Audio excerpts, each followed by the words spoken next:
Hello, welcome everybody to the second part of the SensoriMotor Synchronization paradigm for tennis in tennis. This again Konstantin Papageorge, the digital method creator, and we shall see uh, some ideas about how to practice. So we have exercises for tennis, some proposed by me. We have first to differentiate between orientation and directionality. So the sensor-motor synchronization effects are minimized only when playing from the contact point. So if I'm completely still and someone throws a ball to me, then only orientation is relevant. What is orientation?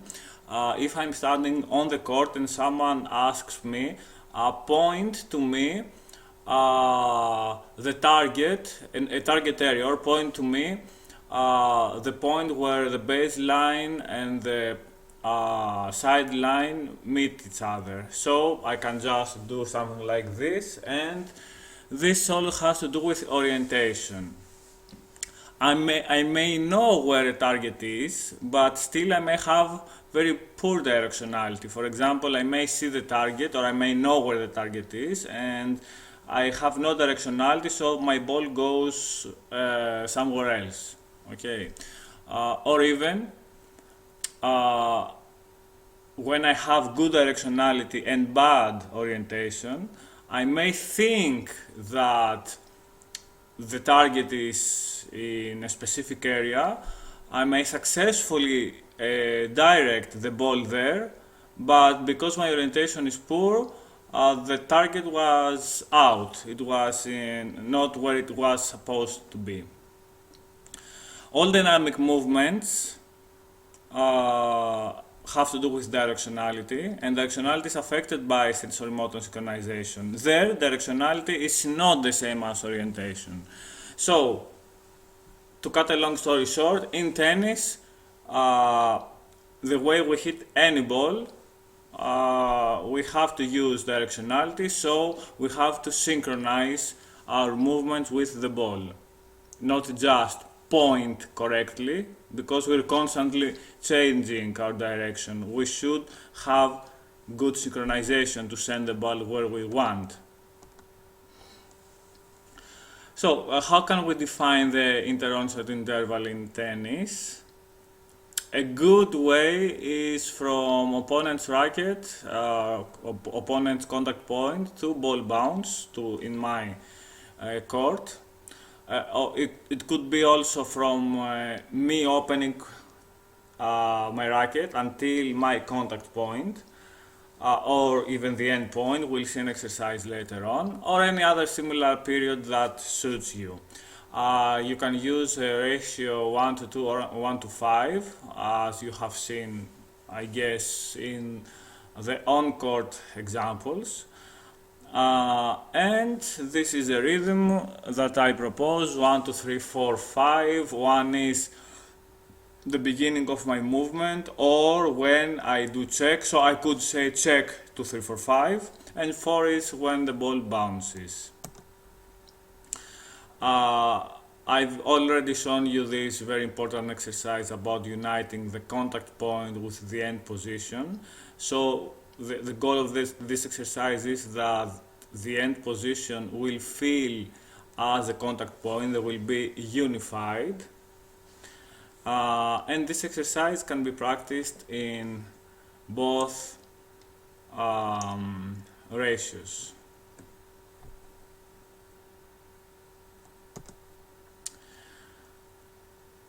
We could also do exercises, do drills in this order: first in phase, which is the simplest one, then in anti-phase, and then mixed, or even in other rhythms that are more difficult to follow, because as I have told you already, we are addicted to rhythms that are more salient in Western music. But anyway, you can actually do count such rhythms with the help of a metronome, for example.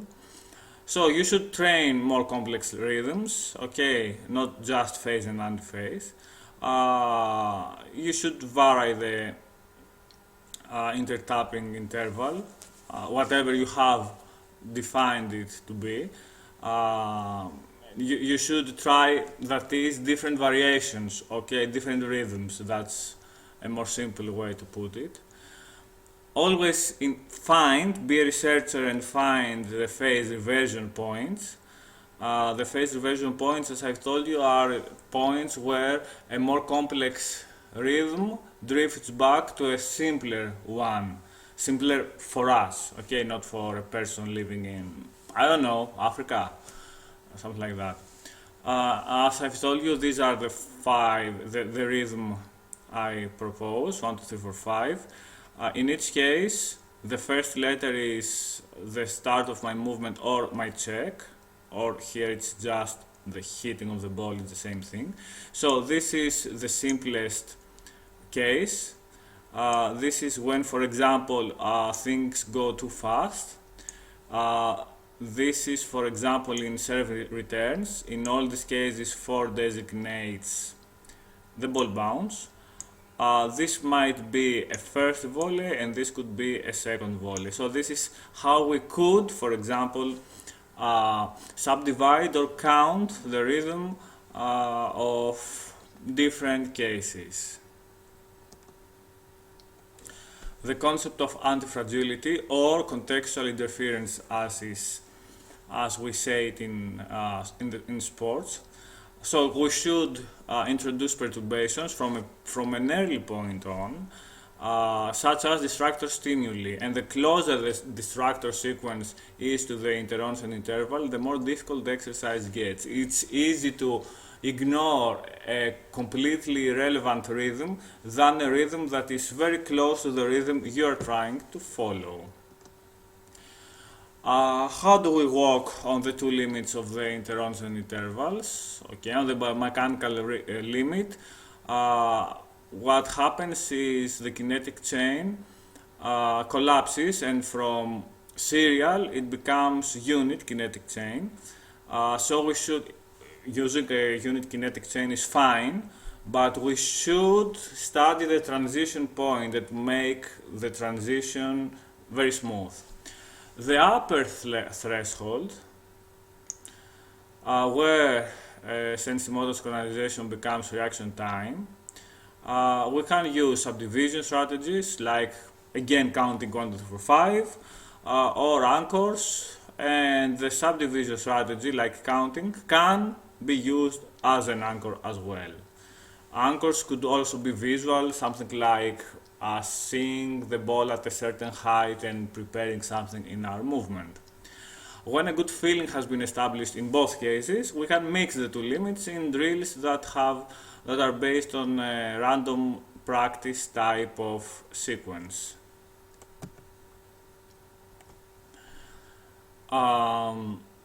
We can practice the anticipatory phase correction by varying the metronome speed smoothly or not smoothly. Okay, 33 might be too big. We can do 1 or 2 or maybe 3 such increments, but you know, anything in between this number and even less. Practice both in phase and anti-phase and find where the anticipatory part of this concept of this type of exercises fails. So the changes are so big that it's no longer anticipatory phase correction, it's just phase correction. Okay, so try to see the difference and to study again the transition. In serve returns, we have the 3, 4, 5. How nice. Or that's in an effort to unify the 1, 2, 3, 4, 5 sequence. It could just as easily and correctly be 1, 2, 3. Okay. So the first number is the contact. is the contact point with the racket of the serving opponent. So it's bam, okay, or a click. The second sound we hear is the ball bounce in our service box, and that's 4, that's the second number. Okay, and the third number is our own contact point. Okay, so this is supposed to be 2 IOIs, 2 interonsal intervals. Okay, and what we can do, as I have already told you on code, we can synchronize so that the landing of our check is when we hear the sound, when the opponent makes contact with his racket, or if we are more experienced, we can synchronize the highest level, the highest distance from us and the ground as we jump, as we do the check. This can be 3. Okay, this can coincide with the opponent's hit. And this is actually it's an antiphase. Okay, it's sort of an antiphase. This sort of being in the middle position between touching the ground. Okay, when we hear the sound of the opponent's racket. Okay, we have a saccading training protocol as well, which is also important, and we can use various patterns, and we want to practice the transition from smooth to saccadic movements, and this is very good to be able to focus on the ball and to trace the ball as it goes all the way back and forth, I mean. I will show you a very basic drill, like this one showed here. This is something like that. So if you can see me, I have a target, okay, it's the tip of the pen. I have a completely still head, and I'm trying to get this point to the limits of my peripheral vision. Okay, so I go to my extreme up and right, till the extreme middle right, up, extreme down right, up. Now I go diagonally to my extreme left side, and back again, middle, back again, and to my extreme other side, and back again. So I do this with this order, so I always go back here, okay, and I go from here, I go to all the points in a succession, okay, so these are all the points, so I go from here, 1, 2, 3, 4, 5, and then I do the same thing from the other side. So here again I go 1, 2, 3, 4, 5, trying to not move my head. Okay, I do it very, very slowly, trying not to make saccadic movements, my eyes to jump, okay, to the next frames. So I just, the speed is this.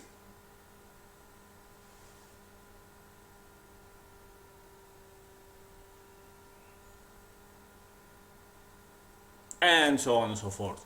And we can add to that a rhythm. So I could do something like 1, 2, 3, 1, 2, 3, 1, 2, 3, 1, 2, 3, 1, 2, 3, 1, 2, 3, 1, 2, 3. Okay, and also make it rhythmical. Okay, and this is a very good exercise. As we do in the martial arts, you should do some coordination training with your fellow athletes, some mirroring games. So when we use, for example, weapons in Aikido, what we do is, in a very big part of our practice, we mirror exactly the movements of our partner, as if we are connected with the thread, weapons are connected with the thread. So we go as slow as possible, trying to follow our pair. Of course, in Aikido there is a Tori and an Uke, someone who is doing the technique and someone who is following. So each time we should have a player that would lead the action. And there are two variables here, so that we can find again transitions. The one is the speed, so where does this synchronicity break? How fast can we go until we lose this pairing, this coupling? And the second variable is how far from each other we can be. I mean, when we do Aikido, for example, we really don't need to be any much farther than this distance, okay? But in tennis, we have the court, okay? Very nice, yes, this is a court, okay? So, we start in this